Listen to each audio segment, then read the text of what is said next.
John O'Keefe was a respected Boston police officer, a man devoted to his badge, his family, and those closest to him. At the center of his life was Karen Reed, a financial analyst with whom he shared a complicated, passionate relationship. Their romance, marked by both affection and turbulence, would ultimately become the focal point of a murder case that captured the nation.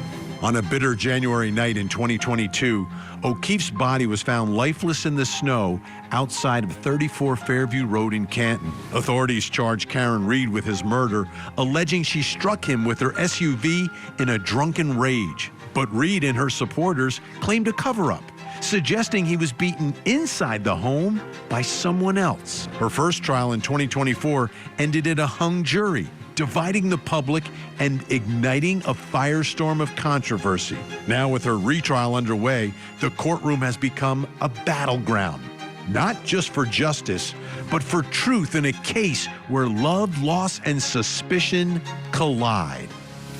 Live from downtown Dedham, Massachusetts, the site of the Karen Reed retrial, this is Closing Arguments. And now here is your host, Vinnie Politan. Welcome to downtown Dedham, Massachusetts. We are just steps away from the courthouse where the retrial of the century is still underway, the Commonwealth of Massachusetts versus Karen Reed. We've got a live studio audience here with us tonight. You will hear from them near the end of the hour. They have a lot of opinions. I've heard some of them already. We'll hear more of them coming up. But today, I want to tell you what I did today. I woke up really early, got online, got my pass, and I got inside the courtroom for the first time in the retrial. And there I am, taking notes. Copious notes, by the way, folks. Very detailed notes. So the first thing that struck me about the courtroom is the size of it, right? It's a very small courtroom. Then I did a head count. There's 70 people inside this tiny courtroom. So you've got a really big trial in a really small courtroom. And for those of you who haven't been to this courthouse in Norfolk County, next door to this courtroom is a huge courtroom, a beautiful courtroom, an historic courtroom that there was a trial going on in there. In that courtroom, there were like 6 people and a jury. So small trial, big courtroom, big trial, small courtroom. I'm not quite sure what is going on in Dedham, but I think that was the first thing that struck me. The second thing that struck me was this jury. And it was the first time I had an opportunity to see them, and it was very obvious to me, this is a young jury, a very young jury. I would say half, maybe a little more than half of them, 20s and 30s, which was shocking to me. Then probably about a handful, maybe 5 that are in their 40s, and only 3 that could hang with me and my dyed silver hair, okay? So there's 3 that are a little bit older, but probably not as old as I am. So when I was a prosecutor, I always wanted an older jury. I wanted Joe Lunchbox. Maybe a guy who's been working for years, comes home, cracks open a beer, sits down and yells at the television. That's who I wanted as a juror. Or maybe he's retired. That juror doesn't exist here. And I looked at this jury and I was wondering, wow, they're young. I am thinking, just my own personal opinion, because I don't know their particular backgrounds, but just generally looking at the ages of them, people that age, they are very skeptical of people in power. They are skeptical of the government. I think this jury may be better for the defense than the prosecution. Doesn't mean they win the case, but I would be much more comfortable as a defense attorney, although I'd never do that, as a defense attorney in this particular case. And the final thing that struck me was, today there were images of John O'Keefe from the autopsy that were put on the 2 large video monitors inside the courtroom. And where I was seated, I was very close to the O'Keefe family where they were, and Paul O'Keefe was very close to me. And I mean, the tissue boxes being passed around, you could feel how it was impacting them, and it made, once again for me, the moment extremely real about what this trial is ultimately about, trying to figure out the truth about what happened to Officer John O'Keefe. But I mentioned those pictures from the autopsy. The medical examiner was on the stand today. So let's bring in Court TV crime and justice correspondent Matt Johnson, who is here with us live with our audience. Matt, great to see you tonight. Nice to see you. Nice to see you in court today, too. Yeah.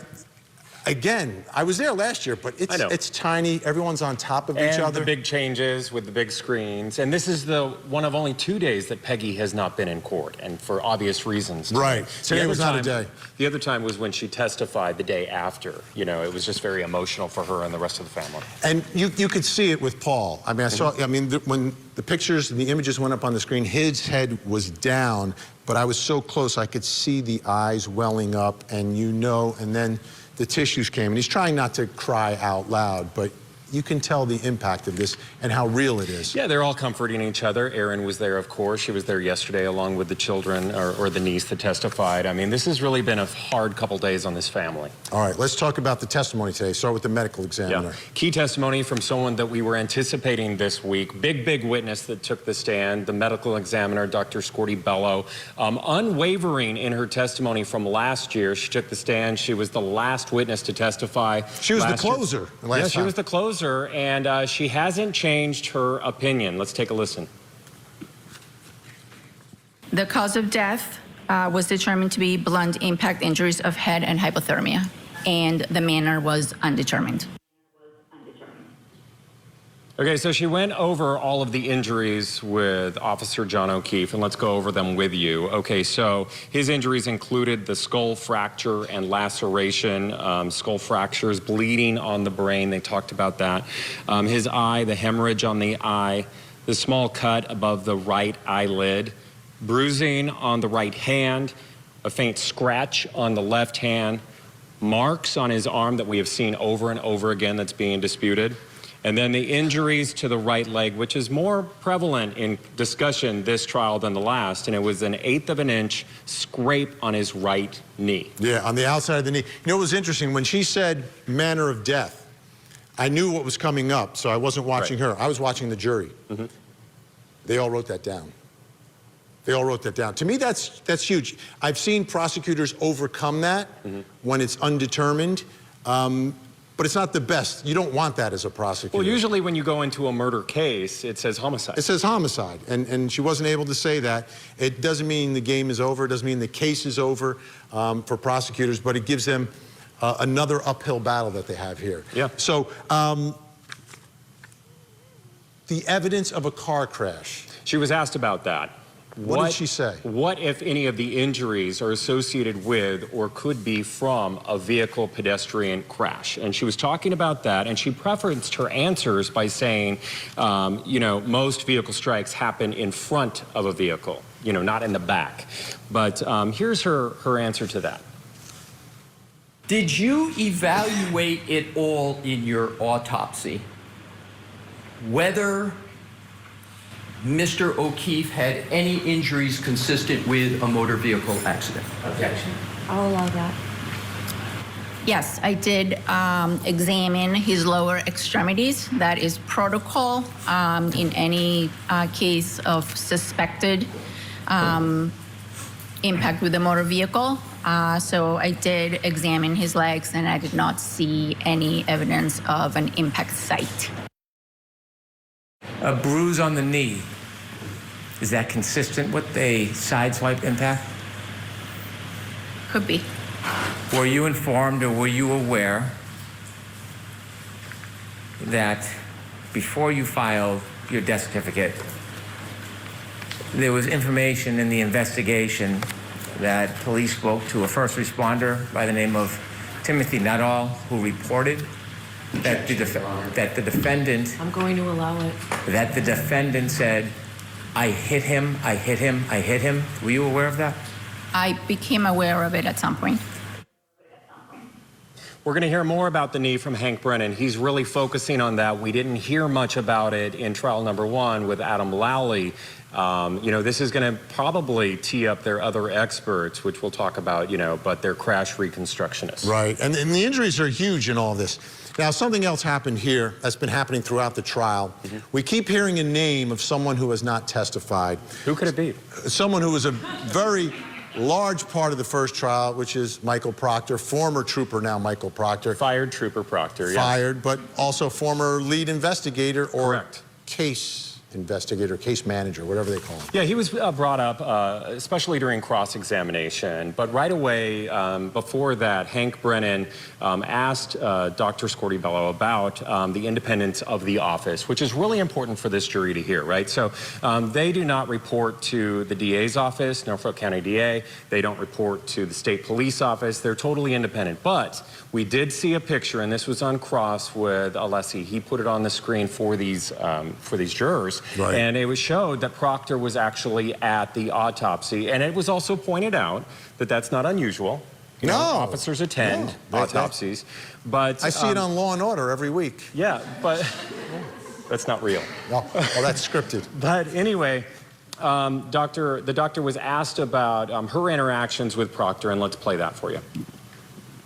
Did former Trooper Proctor inform you of the working law enforcement theory at the time of the investigation of this matter, namely his working theory, a collision of a motor vehicle with a pedestrian? Did he inform you of that? He informed our office of that, yes. He informed your office. Okay, so the closing arguments team and I, we immediately started thinking about Proctor's testimony and the text messages that he had to read in court. Remember that? Oh, yeah. They weren't all just about Karen Reed. Some of them were about this medical examiner because he was not happy with her conclusions. So let's remind the viewers. What was your response? Of course, it's undetermined. And then what else did you write? She was a whack job. Of course it's undetermined. She was a whack job, right? Those are your two responses, correct? Yes. You were talking about Dr. Scortibello, the female medical examiner who came to the determination that this was undetermined in terms of the manner of death, correct? I'm not sure who I'm referencing as far as she was a whack job, but the of course it's undetermined is a sarcastic response from me. So this might be another reason that the defense could call him to the stand, because already we're getting the signal that he's not going to be called in the state's case in chief. Yeah, so he's a whack. I forgot about that moment. That was another huge moment from last time. It's a big moment. Now, there was something else that happened today. Outside the presence of the jury. Yeah, so the jury was sent home today, and then there were heated arguments. And once again, it was over ARCA and then also the state's new crash reconstruction experts. Again, they are brand new for this trial, trial 2. Trial 1, you remember it was Trooper Paul that took the stand. Yeah, Trooper Paul had a rough go last time. Okay. Well, anyway, there is arguments over disclosure, and it was very heated, very nuanced. But basically, the defense is saying that they are being sandbagged here, ambushed. They used that word. They were making sure to use that word because that's what Brennan was saying about them in disclosure. Well, anyway, the judge is considering a remedy as to what they can testify to. Maybe their reports can't come in. It's going to be big news tomorrow morning. One of those remedies could be a delay in the trial. So I asked Karen Reed about it after court today. Here's what she had to say. Karen, would the defense want a delay? We don't need a delay. How do you feel after today, Karen? We have our case. How are you feeling after today? Strong, like always. Okay, so we'll find out tomorrow morning. That's going to be first thing. Yeah, and this was an issue before the trial started. They wanted to get things delayed. Both sides were kind of looking at that, knowing that this was coming down the road. Right. And now it is time. Matt Johnson, great job. He's going to stick around. All right, let's bring in our trial insiders. I am joined by criminal defense attorney Joseph Krowski Jr., and I know it's Junior because I was talking with Senior today inside the courthouse. Also with us, Margaret McLean, former prosecutor and host of the podcast, It's a Crime with Margaret McLean.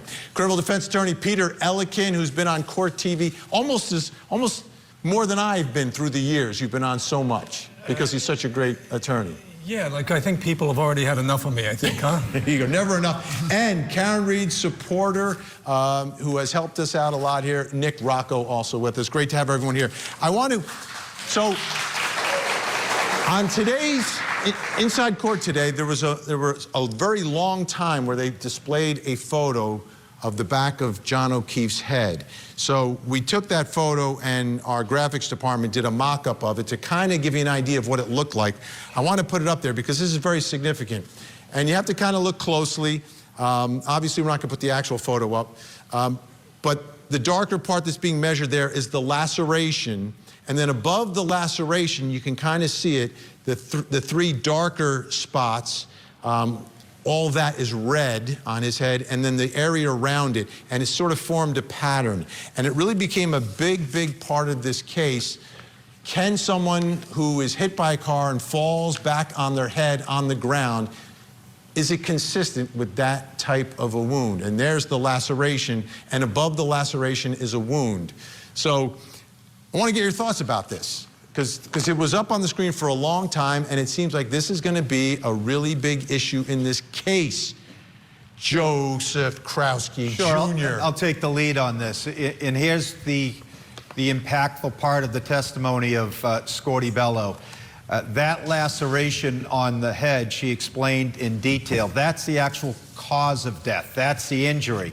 And that is consistent with a man of John O'Keefe's size falling backwards, striking his head on solid ground. The laceration is caused by blunt force impact with the ground. The skin is pushed against the bone. And she went on to explain in here, I think she talked about when people first looked at the injuries to John O'Keefe, they looked at his two black eyes and raccoon eyes. They thought that was consistent with a fight. What that is periorbital ecchymosis. And when you have that brain injury, the blood, you get an intracranial bleed, and the blood pulls behind the eyes, and that's why you have uniform black eyes. And that's why Alessi didn't even challenge her on that. But I just want to make one more point. I know it's your show. One more point. One more point. What's important, she's testifying to the cause of death, not the method of death. Homicide isn't even admissible statutorily in Massachusetts and most states. That's a liability question. That's a question for the jury. She doesn't know if he was pushed, hit by a car, how he got to the ground, but what she does know is the actual mechanism of death, which is the brain bleed from the blunt force trauma to the back of the head. And the defense won't challenge that. But the question is, this particular pattern, the abrasion and the laceration in the back of the head, that's going to be a big issue, trying to figure out how it happened. Well, that's true. And once again, we go back to that old issue of reasonable doubt, because if there's different theories, and even the medical examiner can't figure it out, the fact that also that there were not just swelling of the eyes, but there were actually lacerations of the nose and the front, and she was specifically asked that. Would that be, if you were simply hit by a car and you hit your back of your head, why would those be there? And the question she was asked was, would that be, could that be consistent or inconsistent with a fight? And she said consistent. And again, there's different theories here, but I'm sure the prosecution will come up with another reason. But the very fact that there's room for argument here and nothing is conclusive, again, that's beyond a reasonable doubt. Really, they just don't hit it. And as I've said, I'll wrap this up by saying many times before, I've said the dirty little secret of criminal trials is they're not necessarily a search for truth, they're a search for doubt. From the defense side, obviously. Yes. Take a listen to the medical examiner. I want everyone to hear this because there was a lot of cross-examination about what wasn't found on John O'Keefe. Assuming a fall backwards onto frozen ground and there being on a lawn with grass, would you expect to see any grass at all in the injury site?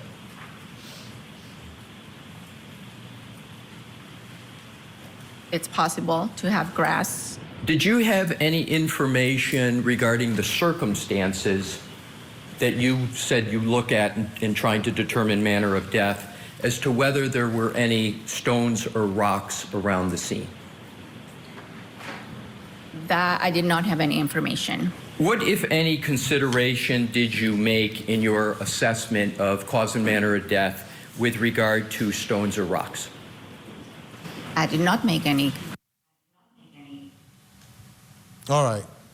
Nick, what are your thoughts about the wounds on the back of the head, the lack of grass, I mean, it's pretty self-explanatory at this point. She opined that that laceration to the back of his head would have incapacitated him. So if what the Commonwealth's theory is him being struck at 12:31 in about 36 seconds, how did he use his cell phone after that? And that's why we now see Aperture wanting to change their theory of the time that John O'Keefe got struck, because two clocks don't match. So if he's laying outside in the snow after being struck by that, there is absolutely no way he's using his cell phone. So you have, you know, the laceration in the back of the head. How did he receive those two cuts in the front of his face? Now, is he now going to say he got hit, you know, the back and the front when he fell to the ground? I personally don't see how Scorty Bello helps the prosecution.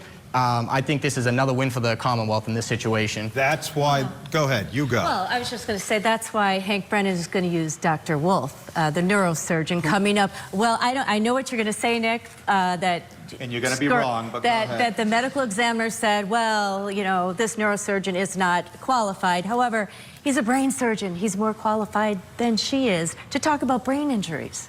So how about when defense counsel brings in their expert, and then at the end of the trial, the jury is saying, geez, I hear this theory, I hear that theory. We don't really have a smoking gun, something that absolutely nails us down. So again, if the jury just says, geez, I don't really know who to believe, then the case has not been proved beyond a reasonable doubt. You know those black eyes are not consistent with a fight.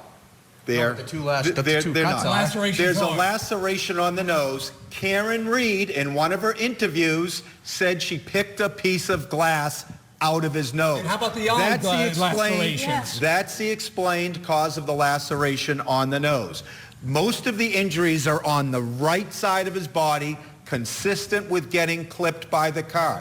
Karen Reed said, I might have clipped her. But the point I was going to make, and why the defense is so incensed, is they were working on a flawed theory of the timeline. And what the Commonwealth raised today during the break that Matt just brought up is because they have said they've continued working, and they had said in their opening there's a variant. They now have the phone data and the text stream data completely synced, where they can calibrate a 21-second difference, and her car is backing up at the same exact time he stops moving with the phone. So that in conjunction with the autopsy, Aperture's whole case. It doesn't. It doesn't. That's why they wouldn't fight so hard to keep it out. The fence wouldn't fight so hard to keep it out. Stick around, because in 9 o'clock, we're going to talk about Ian Whiffin's testimony and his timeline.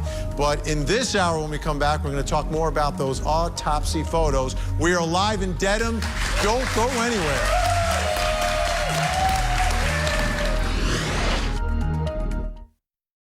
Court TV's Vinnie Politan with the latest and breaking true crime stories. Now, let's look at the other side of all of that.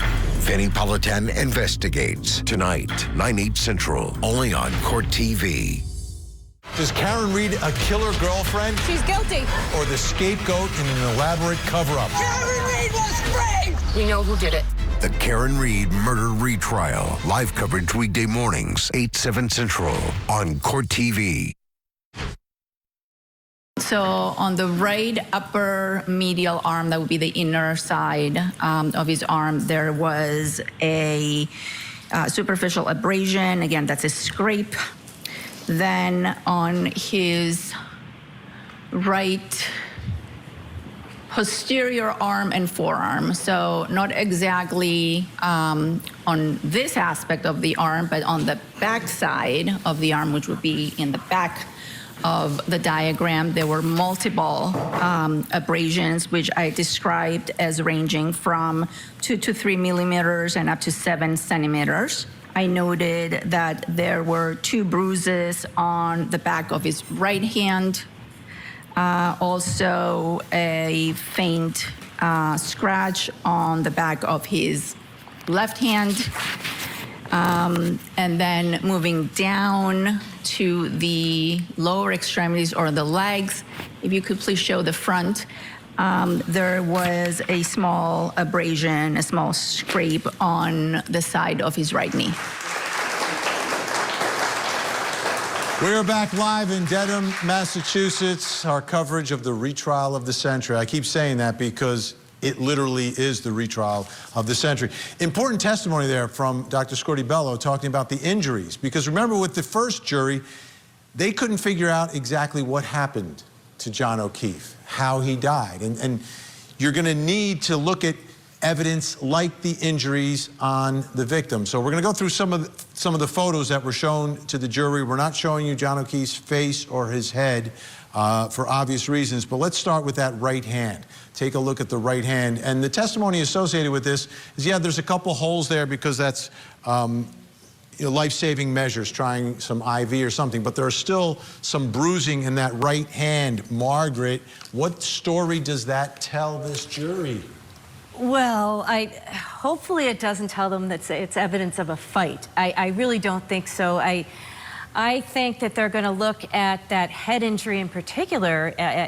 And wait a minute, wait. I'm asking you about the hand, and you're going to the head. I know, I am, but I do believe that all those cuts and scrapes, as I've said before, and the injury on the hand would come from blunt force trauma, from being hit by an SUV and then rolling around. I mean, I honestly do believe that. A 6,000-pound vehicle bruised his hand. Not one bruise. If you fall down hard like that, But I'm talking about the vehicle hitting him alone would cause bruising all over his body, all over his arm. Not necessarily. It depends on how you're... Just got hit by the right side and you get clipped, as she said, and fall back and hit your head. By a 6,000-pound vehicle. It's not a direct impact. What is it? You can look at videos all day long and see people actually get hit and clipped by cars and get up and walk away. No two pedestrian strikes are the same. And he's got bruising. He's got bruising there. It's a defensive wound. Got the injuries on the... That is not a defensive wound, and it would not be on the right side of the body. The most telling thing that she said was that she looked at the lower extremities. That you always do that in a car accident. Nothing there. It's not marked. So then you're led to believe then that the car hit his arm. Let's take a look at the arm. We've got the photo. This is the photo. And then he went flying 30 feet. We've been looking at this photo for years now. It was shown to the jury again today. This, to me, it always comes back to this photo.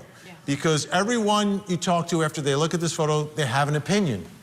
Right, and I'm saying that in the last trial, they said that he flew through the air 30 feet just by hitting his arm, not the torso, not the body. That really tries the imagination of people. Again, is this nailed down for the prosecution beyond a reasonable doubt? I mean, this is just one of many theories. Yet, And you haven't even heard the defense yet. Well, let's talk about the arm. Wait till you hear the defense. Let's talk about the arm. No puncture wounds. Scorty Bello was the one medical professional that had a chance to look at the arm in person.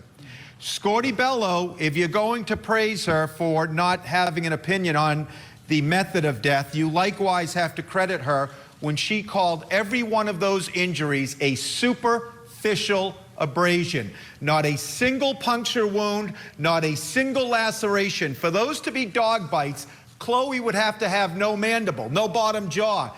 They're all on one side. And what did Chloe do, if you believe it's a dog? Unless you're wearing a shirt or a sweatshirt. We've got a picture of that. We've got a picture from the right arm of the gray hoodie. Let's take a look at that as well. And the jury got to see images of the hoodie and taking a look at some of the holes. What story does it tell? You have a circular puncture hole through there, and if you look at the thread on that sweatshirt, the thread is coming out. So whatever went inside also had to have come out. If not, the thread would be going inside, okay? It's that simple. It's that simple. And it's, so, hold on. But the taillight being, 47 pieces, why is there none in his wounds? So you're saying a piece of taillight can't go in and out? That's my point. It's got to be a dog? That's my point. It can't go in and out. It can't be a one-jawed dog. No, not if it's not a highly trained dog who can't get a grasp. It would not work its way up that arm. Where's the dog They're DNA? trained to go for the They neck. didn't swab his wounds. They swabbed, Michael Proctor swabbed his shirt. Their pet dog was not trained to go for the neck. Are you trusting Michael Every Proctor? dog instinctively is trained to go through So the that's why there's no dog DNA, but there is pig DNA. I don't know about that, but So here's my point in all of this. I've polled the audience the other night and asked them, how important do you think the dog evidence is? And everybody is focused on the dog evidence. Is that really good for prosecutors or really bad? If the jury is thinking the same way the public is, if they have the same reaction where they want to hear from dog experts and they're focused on the issue of a dog. Well, the Commonwealth has the only expert that's ever forensically diagnosed an injury as a dog bite from an unknown source. Dr. Russell had treated dog bites where it had already been reported they were dog bites. Garrett Wings trained dogs. He's a behavioral dog expert. He's never been presented with an unknown source of an injury and said, based on my training, that's a dog bite. Sure, he's seen dog bites, but the Commonwealth has the one expert. And again, we're looking at these in a vacuum, in isolation. When you think of the car data and John's phone only moving for 20 seconds and him being found and not having sufficient time to go in the house, these are all building blocks to the same conclusion. But there's the building person that blocks said on I the hit alternative side. him. I could give a long laundry list of everything that would exonerate her also. And so then you have this confusing mismatch. I don't know whether we're ever going to find put him in the house. proof positive. Yes, you can. Absolutely. Griffin did. Absolutely. In 20 seconds? Listen, He walked in. 80 thanks feet, for coming. absolutely. that circle. You done? And In the Ian house. Griffin said himself. Can we take a look at the right leg real quick? Real quick, let's put up the right leg, because I think this is significant as well, because again, it's the right side, it's on the outside of the right knee. This seems to be, is this a good fact for prosecutors? Of course it seems like is. It's a good fact for prosecutors. So again, and the medical examiner was operating under the fact that she thought that the theory was an impact from the front, in a direct impact. If you're going to be attacked, you're not going to be attacked solely and exclusively to the right side of your body. Everything lines up, everything minus a few little lacerations. Unless a dog jumped in. You've got the lacerations right on the face. You have a dog jumped in. It's going to be on the where's right. your evidence of a dog? She knew There's no evidence of a dog. Hit him. She knew she called Kerry. She knew all these facts that Hank Brennan was hoping she said no to. Even though she still knew all those facts, the manner of death was undetermined. He did not get struck by a vehicle. This is, I have to reiterate, this is not, this is Legion. The manner of death is never determined by the medical examiner. The jury's going to decide whether it was a beating or a car accident. Is that a Massachusetts thing with the medical examiner? Homicide is redacted from the death certificate, I think, in almost every jurisdiction, because questions of liability are left for the jury, not for a forensic medical examiner. The fact that she was able to testify and say, I don't know whether he got punched or whether he fell back and hit his head, she still brings up these reasonable doubt questions again. She's very, very helpful. She was a wonderful for the defense today. today. Snippet. Yeah. They left out probably about 50 questions of rehabilitation with all the information she didn't know. When we come back, questions, comments, theories from our live studio audience. Don't go anywhere.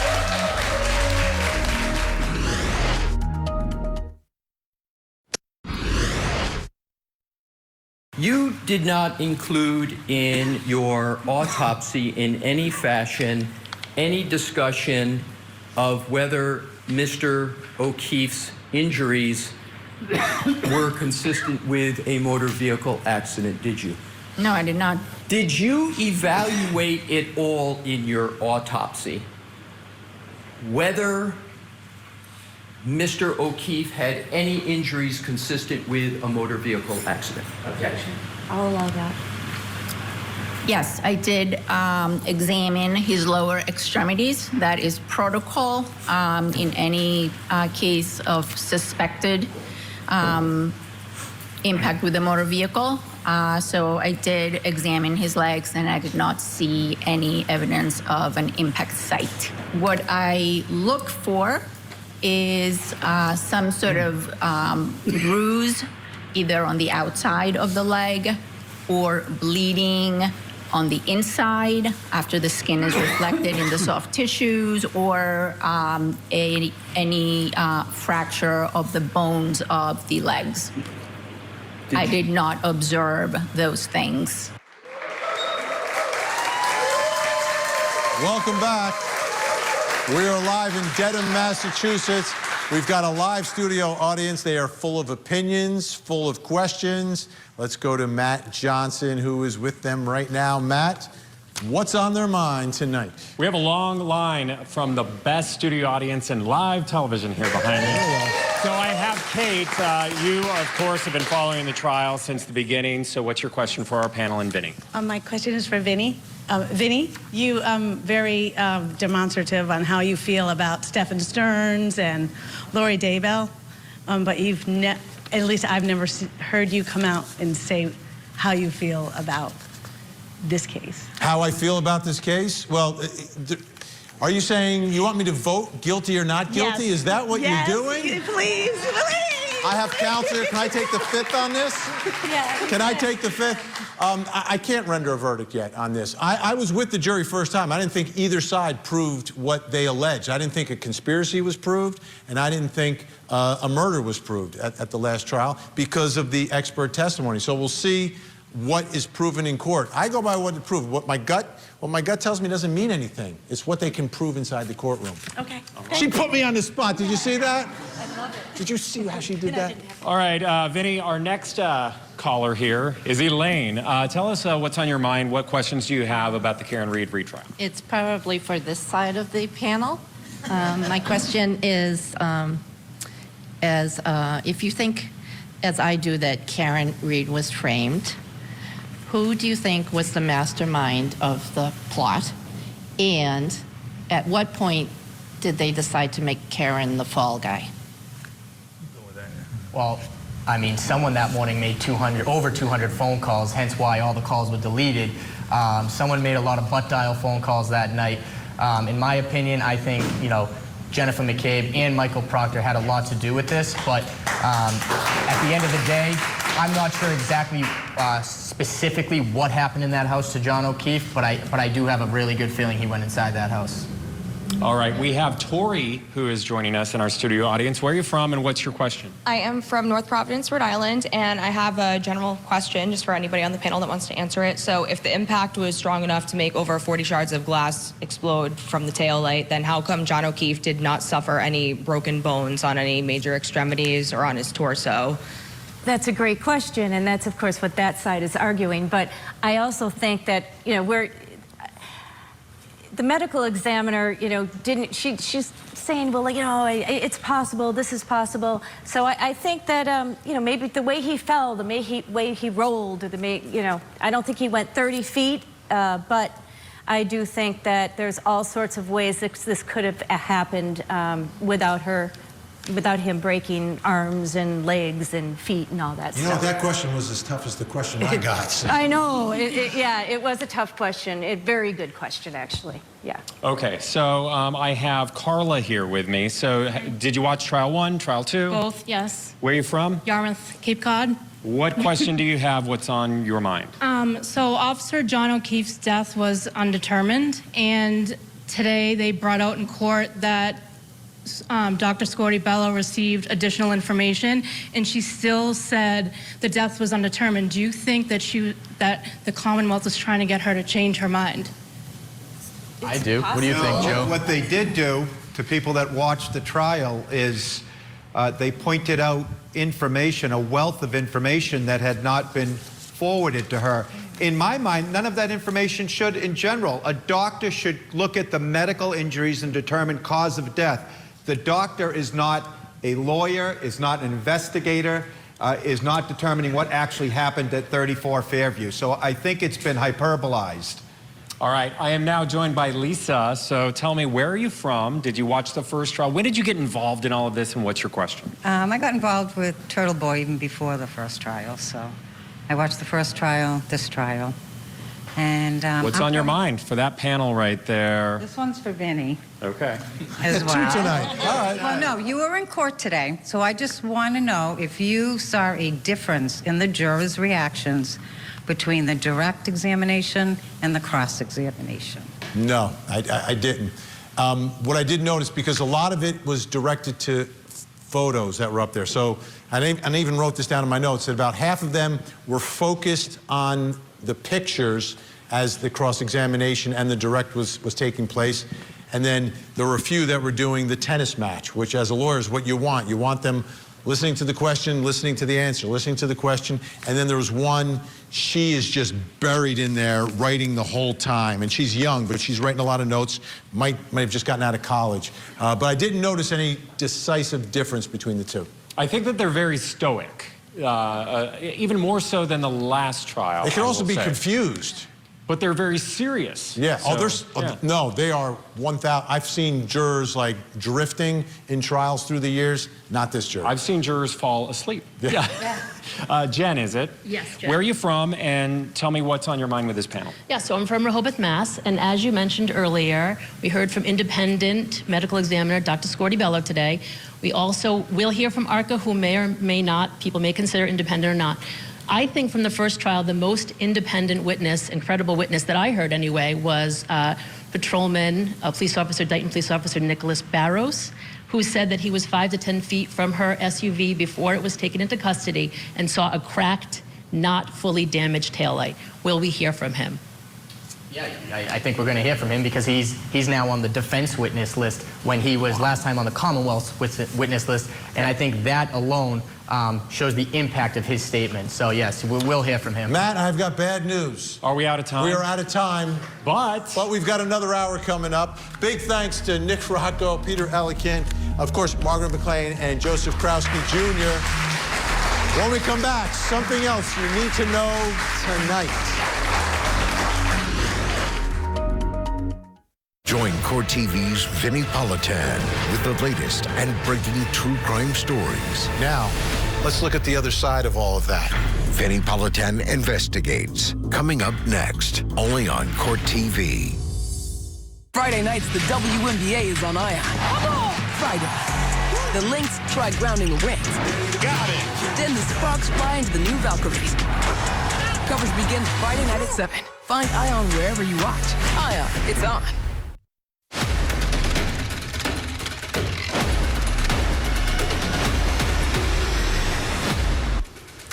Time to reveal something else you need to know tonight. Let's take a look at the big board and what's happening in the world of crime and justice. Trial day 4. This is the Diddy sex trafficking trial, and day 4 was a big day. Now, New York, different than Massachusetts, where I am. New York does not allow cameras inside the courtroom. Federal courtrooms do not allow cameras in the courtroom, but even in New York City and state court, they're not allowed, so you'll never see a trial in New York. But we do have Court TV legal correspondent Kelly Craft in New York City with the latest from today's big cross-examination of the star witness. Hi there, Vinny. Several graphic text messages Cassie Ventura sent to Sean Combs were shown to the jury today, including one in which she told Sean, "I want to freak off so bad, but I don't want to get messed up." We caught up with Cassie's attorney before court this morning. Look, I'm not going to opine on what the jury's thinking, but I think that Cassie's doing a great job on cross-examination, very long cross-examination. The nut factor! And so she can be done by the end of the week and put this entire chapter of her life behind her. Cassie's husband, Alex Vine, making his way into court today, showing his support as Cassie's cross-examination was set to begin. While on cross-examination, one of the messages Cassie sent to Sean read, "I love our freak-offs when we both want it." However, she then explained to jurors that when she said loving freak-offs, she just said those were words at one point. Also addressed today, her relationship with Kid Cudi and how Sean found out about it while Cassie was engaging in a freak-off. And Vinnie, cross-examination of Cassie Ventura is expected to wrap up tomorrow. That's the latest from here in New York City. I'll send it back to you. Kelly Craft in New York City, and obviously we will stay on top of every development in that huge trial in New York. Right now, though, I need you to take a look at your television screens because we have a missing child who needs your help tonight. Take a look. This is Kyra Marie Reynolds, just 16 years old, missing since May 8th out of Lawrenceville, Georgia. Here's what I need you to do. Take a look at her picture. If you see her, pick up the phone, make a call, make a difference. You can call 911, 1-800-THE-LOST, or you can call the Gwinnett County Police Department in Georgia. That phone number's on your screen right now. Let's see if we can get Kyra to a safe place tonight. Don't go anywhere. We have another hour of live true crime. Vinnie Politan Investigates is next, live from Dedham, Massachusetts. In the meantime, please don't forget to hug the kids.